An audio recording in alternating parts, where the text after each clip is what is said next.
I will start by admitting, honestly, that I hate my sister, though it wasn't always like this. Nina is my oldest sister, and I admired her a lot when we were growing up. But over time, she's shown me what a terrible sister she can be. You see, I was married to my ex-wife, Susie, for 2 years before I discovered she had been cheating on me. The revelation came as a complete shock. I still remember the moment vividly. I was reading through her messages and stumbled upon a conversation where she had been sexting with her male best friend of 8 years. Susie had always assured me that he was just a friend, someone who had been in her life forever. Despite feeling pangs of jealousy at times, I trusted her deeply. We had built our relationship on that trust, so when I accidentally saw those lewd text messages between them, I felt utterly blindsided. It was as if the foundation of everything I believed about our marriage had crumbled in an instant. I confronted her and she immediately broke down, apologizing profusely. She insisted it was just a one-time mistake and that her friend meant nothing to her in that way. She promised to block him and assured me it would never happen again. Despite my anger and hurt, I wanted to believe her. We started going for marriage counseling because I was deeply wounded by her betrayal, and I needed to understand why it happened and if our marriage could be salvaged. In counseling, Susie seemed genuinely remorseful. She took responsibility for her actions and worked hard to regain my trust. For a while, it felt like we were making real progress. She was attentive, transparent, and willing to put in the effort to mend our relationship.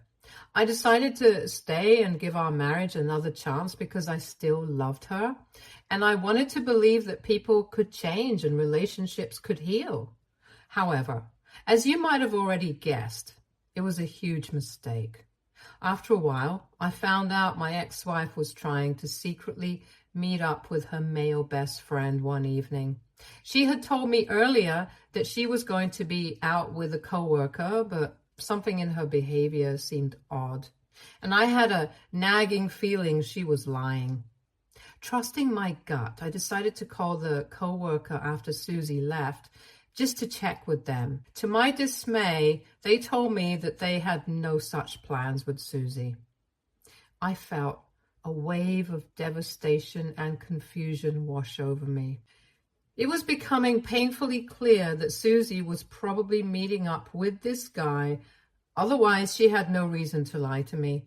My mind raced with thoughts of betrayals. I tried calling her multiple times, but she ignored every call. I felt a growing sense of dread and helplessness as the hours ticked by. That night, she finally came home very late, completely drunk.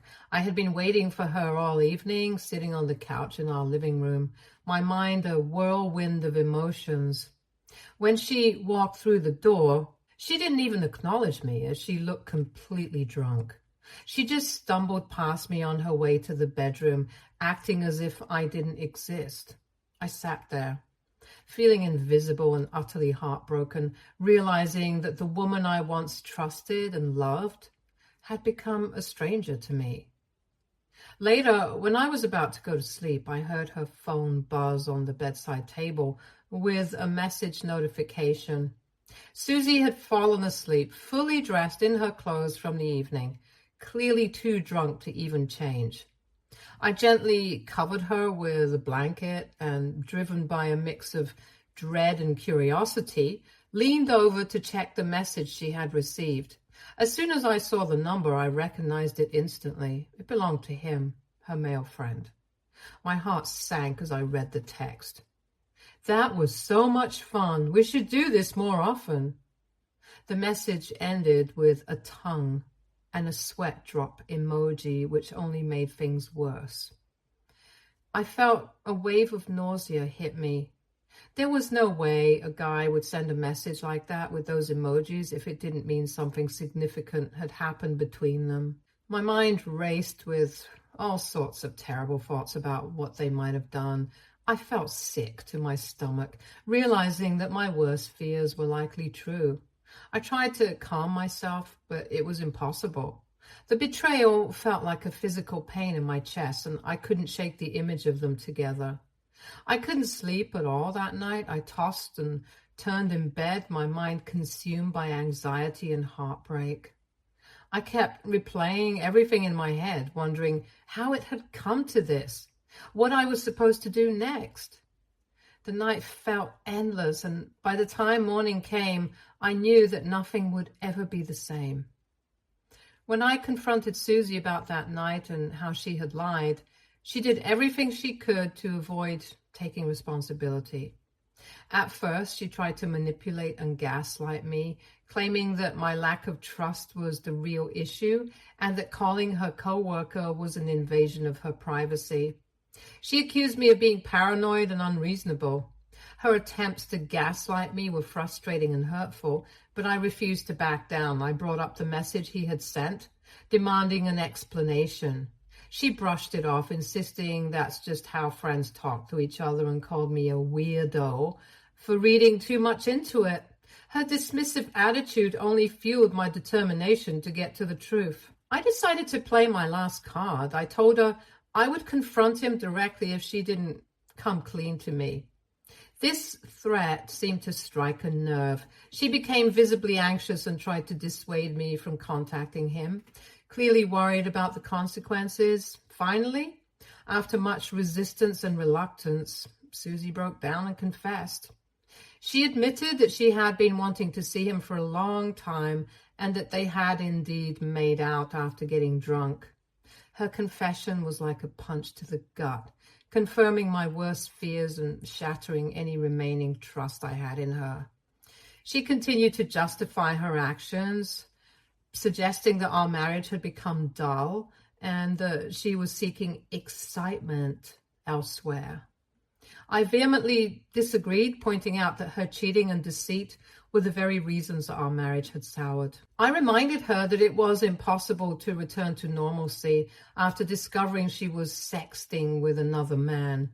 Despite her attempts to rationalize her behavior, I stood my ground firmly. I made it clear that the blame lay squarely on her shoulders for breaking our vows and destroying the trust we had built. I expressed my deep disappointment and told her that I had reached my breaking point. I couldn't simply overlook her actions and pretend everything was okay. Susie, realizing the gravity of the situation, began pleading for forgiveness. She acknowledged her issues, but begged me not to abandon her, emphasizing that she was willing to work on herself and our relationship. Despite her promises, I realized that the trust between us had forever been shattered. The damage was too deep now, and eventually I realized that staying was only going to prolong the inevitable. Her betrayal had created a rift that we couldn't bridge, and our marriage had been irreparably damaged. After realizing this, I had to make the hardest decision of my life by asking her to move out of my house. Fortunately, we had a prenuptial agreement in place, so I was relieved that it was going to be protecting me from any potential financial repercussions during our divorce. Despite her insistence and attempts to involve her friends to persuade me to forgive her, I stood firm in my decision and ultimately kicked her out to the streets. I know this might sound harsh to read, but I was in too much pain since I always thought that we would grow old together. However, her betrayal left me shattered, and I knew I would never be the same again. I confided in my parents and my older sister, Nina, about what had transpired between me and Susie. They were shocked, dismayed by the news, as no one had anticipated Susie's actions, and assured me of their support to divorce her, which provided me with some comfort. However, Nina seemed unusually quiet throughout all this, which struck me as odd. When I asked her for her thoughts, considering her close relationship with Susie during our marriage, she responded in an unexpected way. Instead of acknowledging my feelings of betrayal caused by Susie's actions, Nina questioned whether I was certain about divorcing Susie, pointing out that unlike me, Susie didn't have any family support. I was taken aback by Nina's response. It seemed like she was more concerned about Susie's well-being than she was about the emotional turmoil I was going through. I responded firmly to Nina, stating that I didn't care about Susie's support system because she had chosen to betray me repeatedly through her infidelity. I emphasized that Susie's well-being was no longer my concern, and I questioned why she seemed more concerned about my ex-wife than about me, her own brother. Nina defended herself, explaining that she was simply worried about me and didn't want me to make any hasty decisions about my marriage without thinking about it. She expressed how she had always believed Susie and I were meant for each other, and that she was still in shock about our divorce. Hence, she wanted to know if I would have any regrets going down the line. While I found her response to be strange at the time, I didn't dwell on it too much afterwards. The entire situation was already emotionally draining, so I tried to be more focused on getting through my divorce first.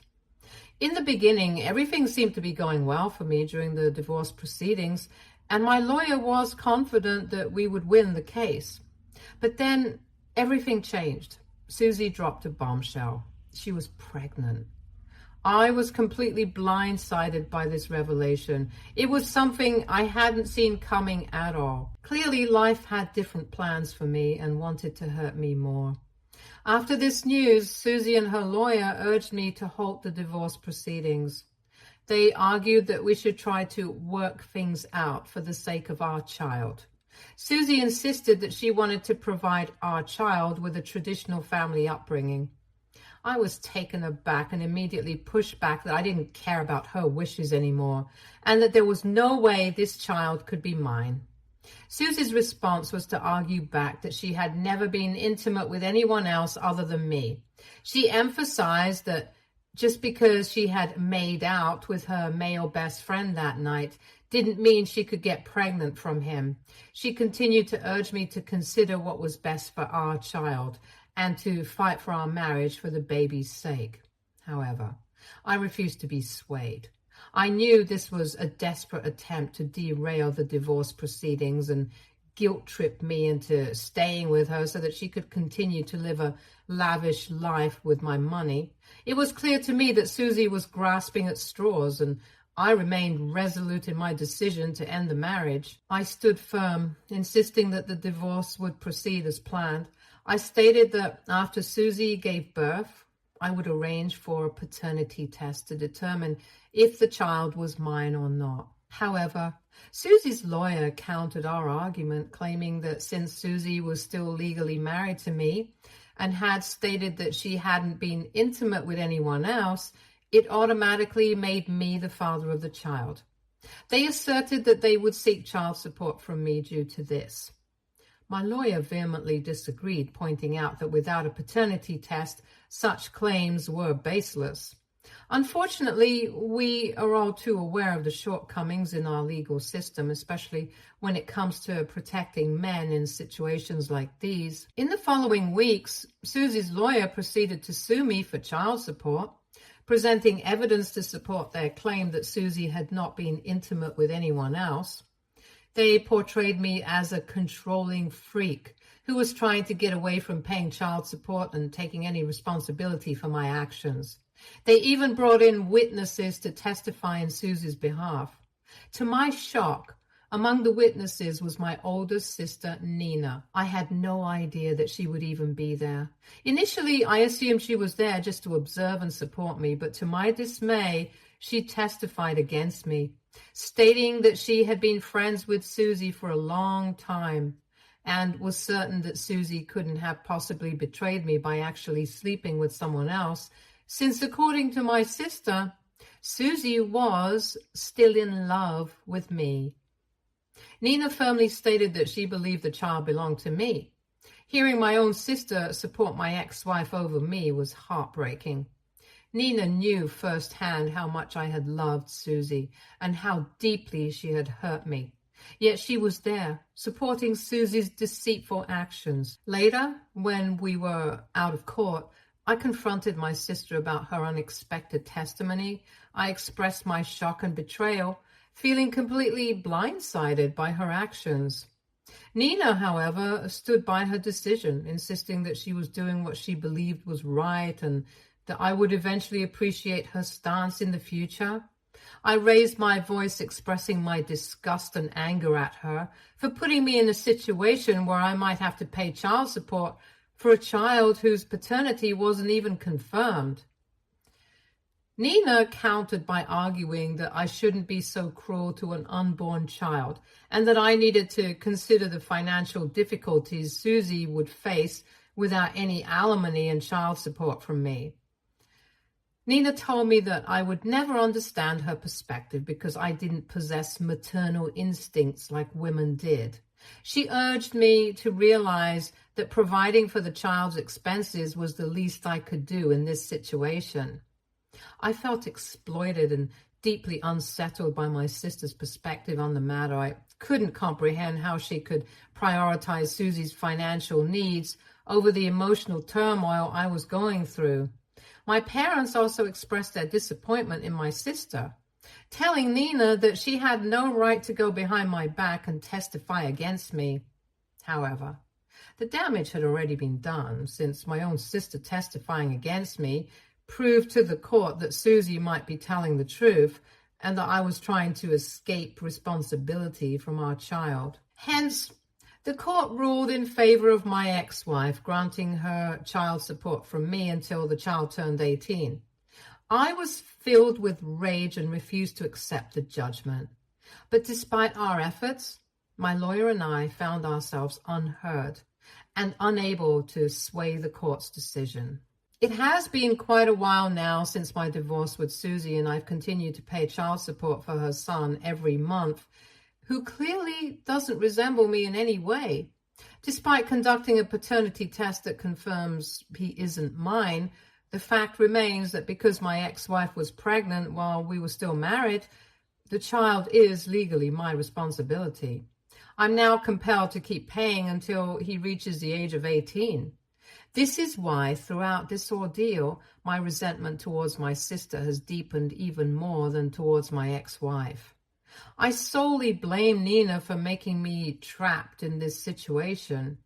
This is why I've maintained complete silence towards my sister and refused to acknowledge her presence at my family events. Despite multiple pleas from my parents to forgive her and let the matter go, everyone else in the family respects and understands my stance.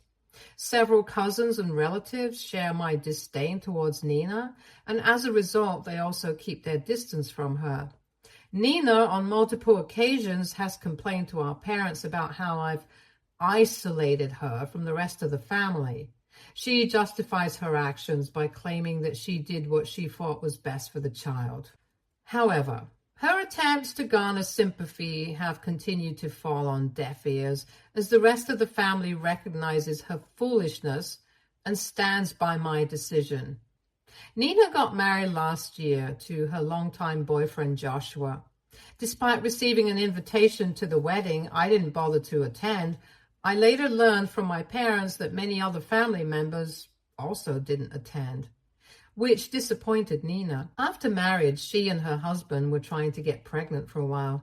My parents had expressed their excitement to me about the prospect of finally having a grandchild from our bloodline.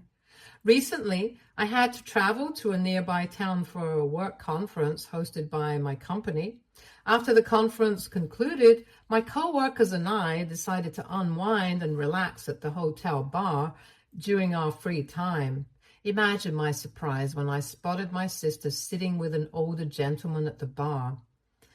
She hadn't noticed me, and I made sure to keep it that way as I was curious about her presence in a bar late at night out of town, considering she was married. I observed as she leaned in closer to the older gentleman and whispered something in his ear that made him laugh. My suspicions grew as they appeared to be flirting and seemed unusually comfortable with each other. Without giving it too much thought, I instinctively reached for my phone and quietly snapped a few pictures. I made sure to capture clear shots of my sister's face and the older gentleman's face, wanting undeniable proof of what I was witnessing. As I observed them together at the bar, my mind raced with disbelief and confusion. How could my sister, who was married, be in such a compromising situation? I watched in disbelief as Nina and the man continued to engage in their intimate conversation, sharing smiles and laughter. After about an hour, the man gestured for Nina to accompany him to his room, and she nodded at him and got up to accompany him. My eyes widened as the reality of the situation sank in. I was clearly witnessing my sister about to cheat on her husband. I wanted to yell at her to stop, but from my past experience, I had learned that cheaters never learn from their mistakes. Instead, they need to be taught a lesson. After I returned home, I made the decision to directly reach out to her husband, Joshua. I felt it was important for him to know the truth rather than be blindsided like I was. I found him on Facebook and sent him a friend request, hoping he would accept it. After a few hours, I checked and saw that he had indeed accepted my request, so I immediately messaged him. In the message, I introduced myself as Nina's brother and explained that we needed to have an important conversation. I asked him not to inform my sister about my text to him, and provided him with my phone number so he could call me. I hoped he would listen to what I had to say and waited anxiously for his call. A few minutes later, he called me, curious about why I had reached out. He mentioned that he already knew about me from Nina and my parents, but was surprised that I had contacted him after all this time. I apologized to him for not attending their wedding and expressed my regret that we were talking under such circumstances. He then asked me what was wrong, and I truthfully shared what I had seen in the hotel between Nina and the older gentleman. I refrained from immediately using the word cheating, as I wasn't entirely sure if Nina and he had an open marriage or not, so I didn't want to make assumptions.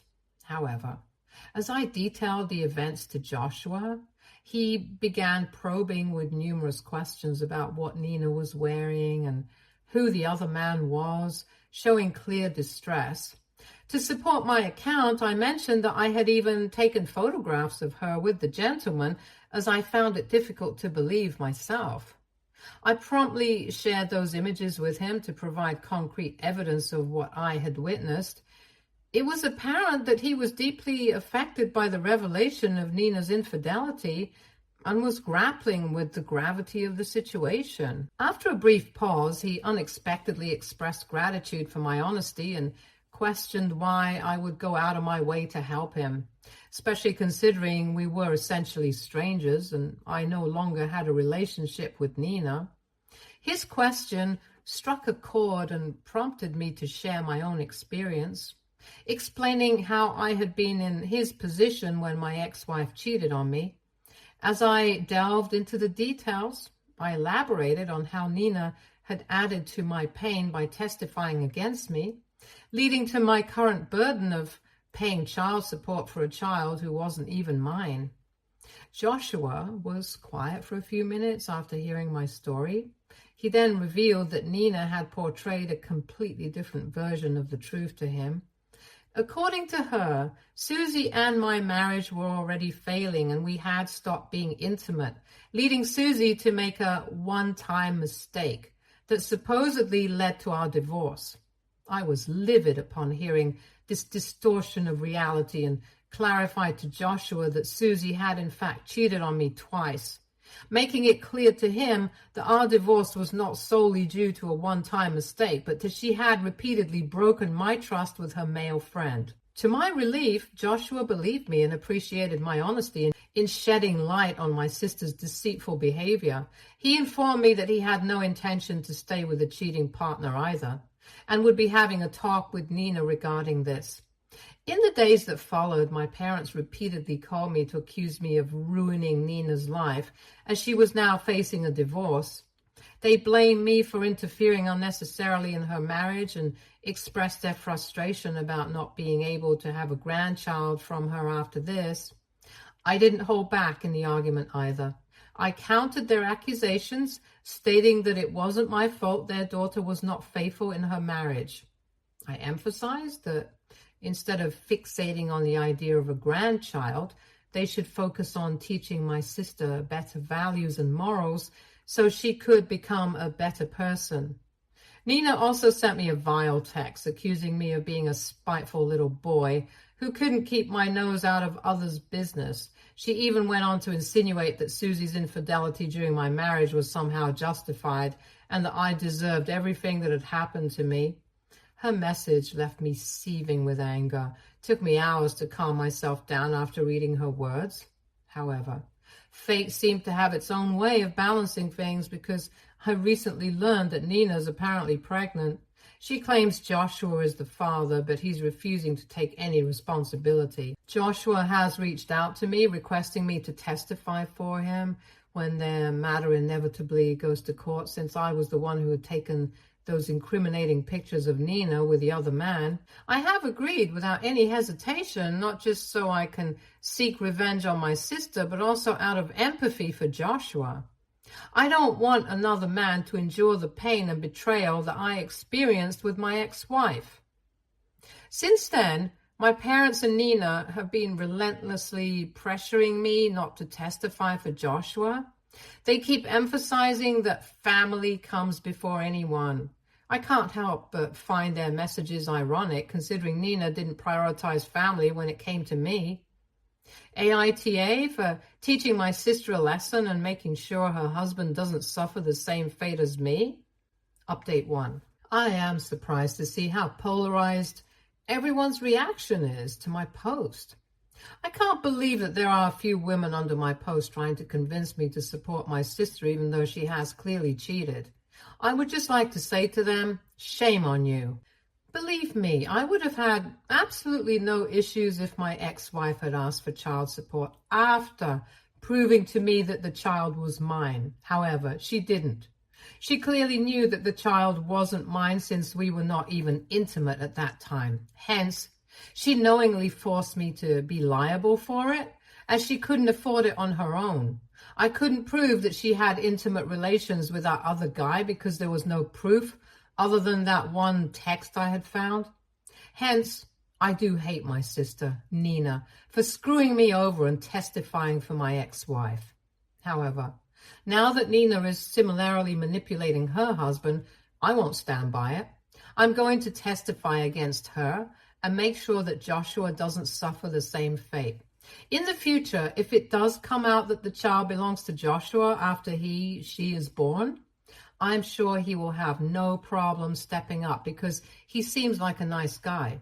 But until that is proven, why should a husband be forced to pay child support when the wife has been clearly sleeping around with other guys? Nina has shown absolutely no remorse about her affair or for being the cause of her marriage falling apart. Unlike my marriage, Joshua and Nina don't even have a prenup, which means there's a possibility he might have to pay her alimony. Hence, I believe on top of this, he shouldn't be forced to pay child support for a child who isn't his. I believe I am doing the right thing, and I am glad that overall, a majority of the comments under my post agree with my decision. Update 2. It's been a while since I updated anything here. Today, I provided testimony against my sister in court. I recounted everything I had witnessed her doing with the older man, presenting all the evidence and photos. I could feel my sister's angry gaze fixed on me the whole time, but I remained resolute. Despite her lawyer's attempts to dismiss my testimony by claiming I held a grudge against my sister, the judge upheld its validity. I hope that my testimony will have a positive impact on Joshua's case and that he won't be compelled to pay child support. However, the outcome remains to be seen. In the midst of everything that's been happening, my relationship with my parents has taken a hit. My mom called me, her voice choked with tears after she found out I had followed through with my promise to testify against my sister. She was clearly disappointed and told me how she and Dad were hoping that I wouldn't do such a thing to my sister. As I listened to her, I couldn't help but feel a surge of frustration. I reminded her of how they had never fought for me with such intensity when my sister had done the same thing to me during my divorce, and they had even forgiven her for everything. Yet here she was calling me a disappointment and crying as if my struggles and burdens were nothing compared to my sister's. I went on to tell my mom that it was unfair for them to scold me for standing up for what's right and telling the truth, especially when they hadn't stood by me in the past. It felt like a betrayal, and I made it clear that I didn't need them or my dad in my life if they were going to prioritize my cheating sister over me in such a manner. Since then, I have stopped talking to my parents and refused to pick up their calls or reply to their messages. Update 3. I'm back with an update on my sister's situation. I'm pleased to report that Joshua was cleared of paying any child support to my sister. I'm sure Nina is very upset. I can't help but feel a sense of satisfaction knowing that at least one person was able to avoid the unjust burden that so many others, including myself, have had to endure. I would like to clarify a few more things for the last time that people keep asking under my post. No, I don't have a relationship with Susie's son, even though I continue to pay for child support. If the son ever grows up and reaches out to me, I will not hesitate to tell him the truth about his mother. Yes, my parents and I are still not talking to each other, and honestly, I have been feeling much lighter and relaxed without them calling me every other day and accusing me of not supporting my sister. Nina won't dare to confront me because I'm sure she's still embarrassed after I testified against her. Also, yes, she will be getting alimony from Josh, which we already knew would happen. No, my parents don't have a relationship with Susie's son since they know he isn't my child. I have no idea if they're going to accept Nina's child either, but maybe they will. That's all. Stay tuned for more stories from our